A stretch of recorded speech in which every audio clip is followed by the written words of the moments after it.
adalah anak saya ni dia lambat sikit bercakap. Tapi jangan lupa pula kadang-kadang ada orang sebenarnya tak bahagia, tunjuk-tunjuk bahagia pun ada juga. Jadi Dah jumpa belum nama untuk kedai air? Florawan. Florawan. What? Kita bersama dengan pengacara. Pengacara. Kita panggil pengacara ke kita panggil host wanita hari ini tu? Pengacara. Pengacara wanita hari ini kan. Dulu masa awal saya tengok masa wanita ni, saya kata habislah wanita-wanita di luar sana kan. Ataupun habislah Fahri Ahmad, tiba-tiba jadi lembut. Alhamdulillah. Yang terbalik, yang pertama tu yang jadi. Masih lagi sama lah. Yang sama, yang peminat-peminat kat luar yang macam wow, wanita hari ni ada Fahri Ahmad. Kan padahal TV3 ambil seorang lelaki kan. Betul. Of course orang pun nak tahu juga sikit mungkin pasal family lah kan. Kalau rezeki murah, family pula macam mana. Sebab ramai artis selebriti sekarang suka berkongsi pasal family mereka. Tapi macam Faris ni macam jarang ke memang tak pernah bubuh, banyak tak bubuh. Yang mana satu sebenarnya? Ini sebenarnya persoalan yang menarik lah. Kalau orang tanya kepada saya kan, saya memang mungkin prinsip saya lebih reserve lah. Saya lebih reserve. Mungkin agaknya kalau saya pun agak kagum dan teruja juga bila tengok mungkin anak-anak kan, budak-budak generasi sekarang kan satu hari boleh 3-4 kali posting dan sebagainya. Saya rasa saya memegang prinsip kita jadi diri sendiri, kita don't overdo it dan kita bersederhana. Kadang-kadang there's always pro and cons dalam perkara macam ni, menggunakan sosial media dan sebagainya. Kadang-kadang bila kita terlalu banyak, terlalu lebih, takut pula orang menyampah kat kita.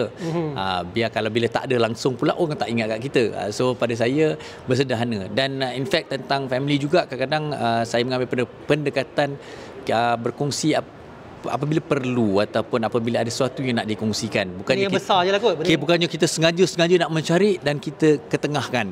So saya rasa itu yang menjadi orang kata nampak macam saya macam tak terlalu berkongsi. Yes, saya bersetuju, tapi taklah sampai tak kongsi langsung. Macam sekarang pun kalau tanya soalan saya jawab. Sebab apa kadang-kadang orang zaman sekarang bila selebriti tu bagi mereka itulah hak mereka. Mereka nak tahu semua benda. Kalau tak kongsi tu maknanya macam contohnya kalau ada family tak bahagia. Oh lama. Boleh tak macam tu kan? Macam malu tunjuk muka anak, malu tunjuk muka isteri katanya. Tapi jangan lupa pula kadang-kadang ada orang sebenarnya tak bahagia, tunjuk-tunjuk bahagia pun ada juga. Jadi sebab tu apa-apa pun prinsip kita adalah jadi diri sendiri dan tidak perlu kita upload, kita buat sesuatu untuk kepuasan orang lain, untuk pleasekan orang lain. Itu yang saya berpegang pada prinsip itulah. Jadi tak kisahlah, maknanya kiranya Farim bukan jenis yang macam setengah selap, mungkin nak cakap nanti orang kata marah pula. Tapi memang setengah-setengah hati tu memang nak mempopularkan anak-anak diorang. Tapi Farim bukan macam tu, tak ada. Pada saya itu hak masing-masing. Kalau nak tanya pendapat peribadi saya pun mengambil pendekatan untuk sedikit reserve lah, kerana kadang-kadang kita tak nampak apa impact dia di masa akan datang, kerana kita kena tahu bahawa sekarang ni adalah zaman digital archive. Jadi kalau kita tak tahu apa yang anak kita akan jadi dah besar nanti, siapa dia berkawan, apa kisah perjalanan hidup dia, dan kita takut kalau kita tidak beringat tentang apa yang dikongsi pada hari ini mengenai anak-anak kita takut itu pula yang boleh dipergunakan kembali terhadap mereka. Kita tidak tahu, tapi kita sentiasa doakan yang terbaik. Still ia tetap hak masing-masing, dan saya percaya bagi para ibu bapa yang berkeputusan begitu, pasti ada cara juga mereka nak menguruskannya lah. Tapi tak keberatan lah kalau dia dah besar, makin lama makin besar, anak tu sendiri nak jadi macam bapaknya, tak ada masalah. Tak ada masalah. Saya tak ada masalah. Tak ada masalah. Kau ambil IG kau ni kau urus lah sendiri. Jadi artis ke nak apa semua, nak buat IG semua tak ada masalah bila dah besar. Ayah bagi nasihat. Ayah bagi nasihat. Macam mana sikit perkembangan anak sekarang ni? Dengan cerita macam nak masuk sekolah, nak masuk Darjah 1 semua kan. Alhamdulillah anak saya sekarang diam tak diam ramai pada cakap agaknya mungkin pasal pandemik kita dah rugi macam 2 tahun tu kan. Tapi anak saya sekarang dah berumur 5 tahun setengah. So pada September 2022 dah genap kira 6 tahun lah. Dan dah tiba masa dia, orang kata tahun depan tiba masa masuk Darjah 1 lah. Dan pada saya bila hal anak-anak ni kita kena sentiasa siap sediakan diri dia lah untuk ke alam persekolahan, untuk bergaul dan sebagainya. Dan apa-apa juga sebarang masalah, sebarang sokongan yang diperlu, kita perlu beri. Mungkin anak saya ni sekarang saya tengok kepada minat, kepada apa, kadang kita ada kelas renang, masuk kelas renang. Ada kelas mungkin boleh tambah skill dia untuk bercakap dengan lebih baik, kita hantar. So to me, selagi dia seronok, selagi dia happy dan sesuatu yang mungkin boleh develop dia, saya cakap lagi pun alhamdulillah lah. Mungkin sebagai rezeki ataupun mungkin cabaran jugalah. Isteri saya tidak bekerja, so saya pun kata tak apa, duduk kat rumah jaga anak, and this is the only child. pun kita berilah yang terbaik untuk dia dan beri masa yang terbaik untuk dia lah. Dia ada masalah apa-apa tak? 2 tahun tak bersekolah kan? 2 tahun PKP semua kan? Kadang-kadang macam kita tengok anak-anak lain kadang-kadang berkongsi kata anak dia kata apa murung sikit ke apa benda macam tu. Macam Farin wife duduk rumah kan? Ada apa-apa benda yang ni? Okey, macam anak saya Khalifah Fahril ni, kalau kita tengok memang kita suka nak tengok dia bergaul dan sebagainya dan tak dinafikan. Ramai juga seperti mana ibu bapa lain kan merasakan bahawa 2 tahun anak mereka tak dapat bercampur gaul, tidak dapat ke sekolah dan sebagainya, ada pelbagai masalah yang dihadapi. Dan antaranya mungkin saya boleh kongsikan juga adalah anak saya ni dia lambat sikit bercakap. Itu antara saya kira cabaran kita sebagai ibu bapa lah. Dan pendapat saya lah kepada para ibu bapa sekalipun, kadang-kadang kita ni terlalu sangat nak membanding-bandingkan anak kan, dia dah okey, yang ni tak okey, yang itu dah macam ni, dah macam ni, dah lari, dah bercakap semua lah kan. Pada saya setiap insan yang ada sebenarnya anak-anak ni berbeza-beza dan pastinya itu wallahualam lah, Tuhan yang lebih mengetahui. Tapi kepada para ibu bapa itulah cabaran kepada mereka untuk bagaimana orang kata mencorakkan minda mereka untuk bagaimana nak bawa anak dia. Yang penting sekarang ni apa-apa pun kita beri yang terbaik, beri sokongan, cari jalan. Kita bukan ada setengah bapa yang kadang-kadang bila tengok macam ni dia rasa masalah, dia rasa putus asa, melatah dia melatah, dia kata alamak apa benda dan sebagainya. Sedangkan anak-anak ni apa jua masalah mereka adalah pada satu peringkat umur yang masih lagi boleh di-groom, orang kata masih boleh dipupuk dan dididik. Dan macam saya kata juga, budaya perbandingan sekarang dah tak relevan tak perlu lah sebenarnya dah tak relevan. Kalau kita nak cakap pasal ada kehidupan yang baik, orang kata nak ada duit, kena ada apa. Kalau kita tengok sekarang ni, hampir semua benda dalam dunia ni pun boleh dijadikan duit. Bukan dia kata macam abang kita ni juga tengok relax kan, rezeki ada di mana-mana kita boleh cari. Jadi dapatkan skill, dapatkan pendedahan dan lihat potensi terbaik anak, dan itulah hala tuju hidup yang terbaik untuk dia. Kita tak perlu terlalu maksa, tapi kita hanya perlu menyokong. Macam Farin lebih suka life balance tu, lagi balance bukan nak kejar harta saja kan. Cara Farin cakap tu nampak macam tu lah sebenarnya. Okey, dan saya juga percaya pada pendekatan yang seperti itu.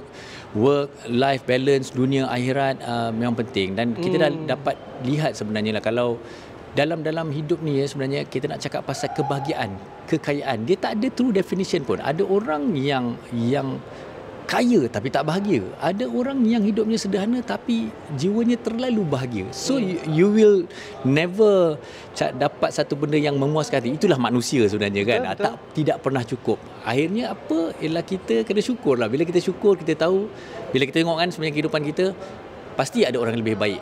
Okey, bila kita tengok nak merupa pasal diri kita, ada orang sebenarnya kehidupannya lebih susah daripada kita. Jadi I think if you go round and round, you akan rasa bersyukurlah dengan apa kehidupannya. Soalan saya seterusnya relevan sikit dengan apa Farin cakap tadi ni. Sebab zaman sekarang kan semua orang suka bekerja-kerja dalam media sosial ni.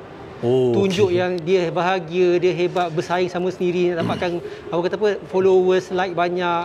Even dalam industri pun, nak ambil pelakon sekarang pun nak ambil yang followers ramai je semua macam ni. Farin tak rasa benda tu bahaya ke sebenarnya? Banyak yang menipu, banyak yang tak betul. Kalau betul tak apa lagi kan? Tengok reaction ni pun jujur tau. Okey, saya rasa sangat bersyukur kerana generasi saya ataupun batch saya ni dah melalui, saya masuk ke dalam industri daripada zaman hanya surat khabar dan majalah, media cetak.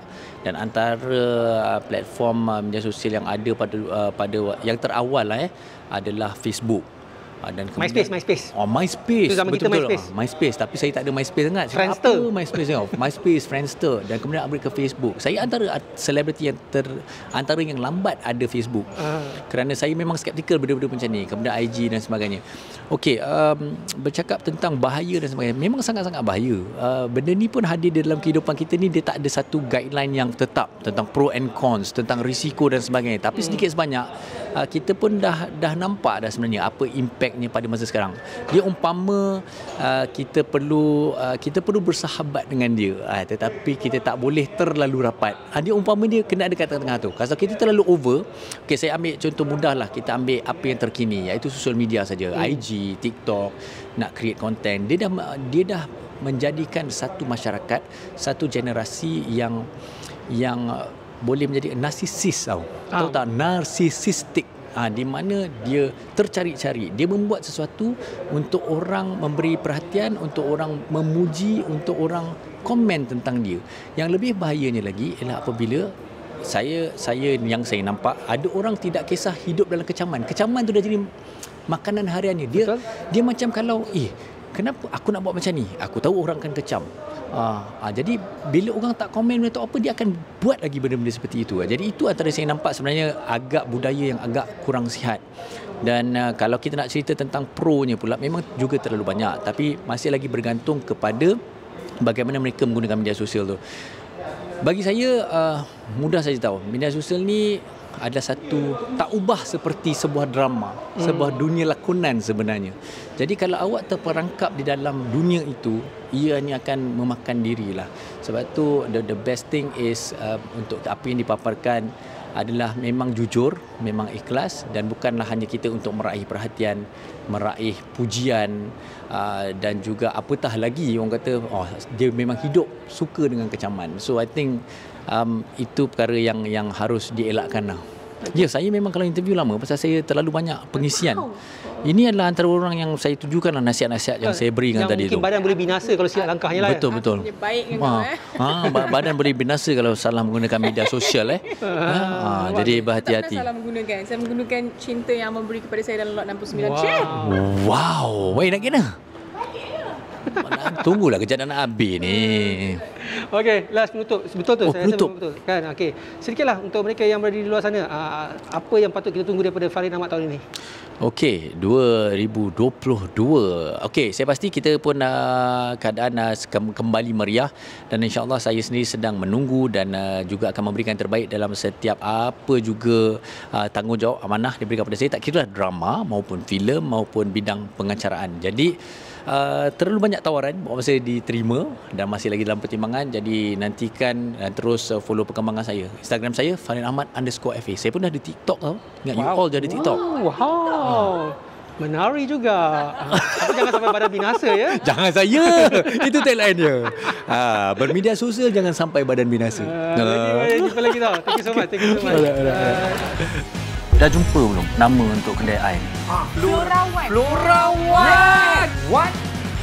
Nak ambil balik tapak? Nak ambil balik tapak? Tapak? Tapak?